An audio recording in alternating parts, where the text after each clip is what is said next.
Jury system क्या होता है? जूरी सिस्टम में जज के बदले 15 से 20 क्रम रहित तरीके से चुने गए नागरिक फैसला करते हैं, जज के बजाय। जिले के एक जज का कार्यकाल 3 से 4 वर्षों का होता है।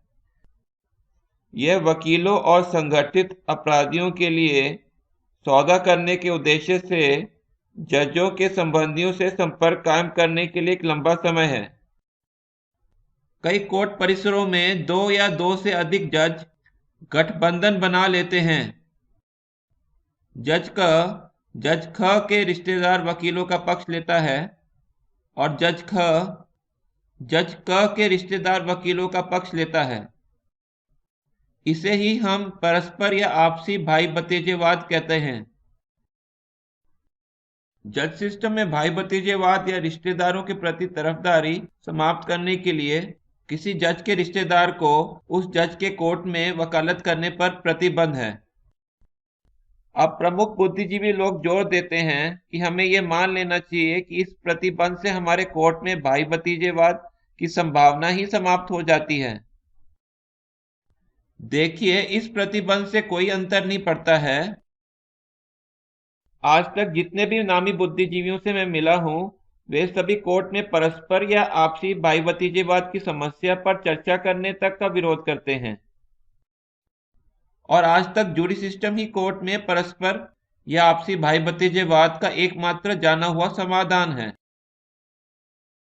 यह परस्पर या आपसी भाई भतीजेवाद इतना बढ़ चुका है कि अपराधी और उद्योगपति केवल एक आध रिश्तेदार वकील से संपर्क रखते हैं और सभी फैसले अपने पक्ष में लेते रहते हैं, और आम आदमी तो कोर्ट में पिसता ही रहता है। जूरी सिस्टम में 15 से 20 जूरी मंडल के सदस्यों को 5 लाख से लेकर 100 करोड़ तक की जनसंख्या में से चुना जाता है।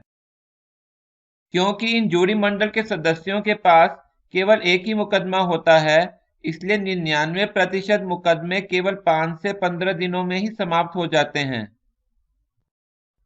इसलिए पहले तो ऐसे होने की संभावना ना के बराबर है कि कोई वकील इस दुनिया में मौजूद हो जो इन 12 जूरी मंडल के सदस्यों का रिश्तेदार हो, अथवा इनमें से 6, अथवा यहां तक कि इनमें से किन्हीं 2 के भी रिश्तेदार निकले, और उन्हें 15 दिनों के भीतर ही खोज निकालना इस कार्य को और अधिक कठिन बना देता है।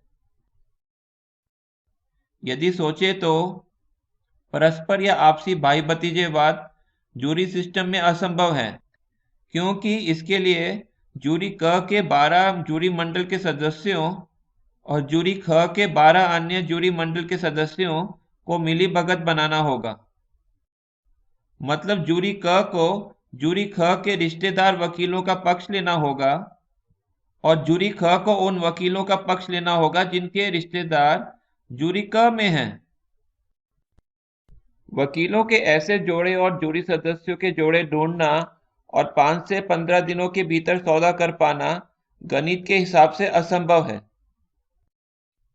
दूसरे शब्दों में, जहां जज सिस्टम में भाई भतीजेवाद और परस्पर या आपसी भाई भतीजेवाद बहुत ज्यादा है, वहीं जूरी सिस्टम भाई भतीजेवाद और परस्पर या आपसी भाई भतीजेवाद से मुक्त है। जज सिस्टम भारत के कोर्ट को मिलीभगत वाला बना देता है, जबकि पश्चिमी अदालतों में जूरी सिस्टम ने मिलीभगत की स्थिति को बहुत ही कम कर दिया है। जूरी सिस्टम में लंबा विलंब शायद ही कभी होता है और हर एक जूरी सदस्य को केवल एक ही मुकदमा दिया जाता है। 11 बजे सुबह से लेकर 4 बजे शाम तक एक जूरी मंडल के पास सुनवाई के लिए एक ही मुकदमा होता है और ज्यादातर अगली तारीख अगले दिन की ही होती है।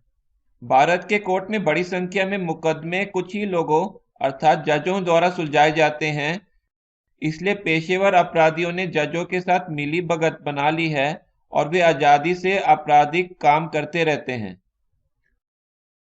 भारतीय सुप्रीम कोर्ट और हाई कोर्ट के जज पुलिस सेवकों के तुलना में 10 से 100 गुना ज्यादा भ्रष्ट हैं। जूरी सिस्टम में जूरी मंडल के सदस्य प्रत्येक मामले के साथ ही बदल जाते हैं और फिर उस जूरी मंडल का कोई सदस्य अगले कई वर्षों तक जूरी में वापस नहीं आ सकता है। ज्यादातर पुलिस वाले और अधिकारी वर्षों से सेवा में होने के कारण जजों के संपर्क में आ जाते हैं। लगभग हर पुलिस वाला और अधिकारी यह जानता है कि किसी जज की अदालत में उसके खिलाफ कोई मुकदमा होने पर उस जज के किस रिश्तेदार वकील से संपर्क करना होगा।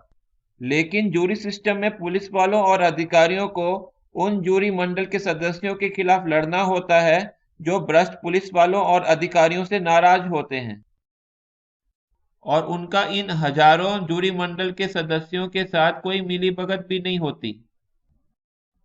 इसीलिए जूरी सिस्टम में इस बात की संभावना अधिक होती है कि भ्रष्ट पुलिस वालों और अधिकारियों को सजा मिलेगी।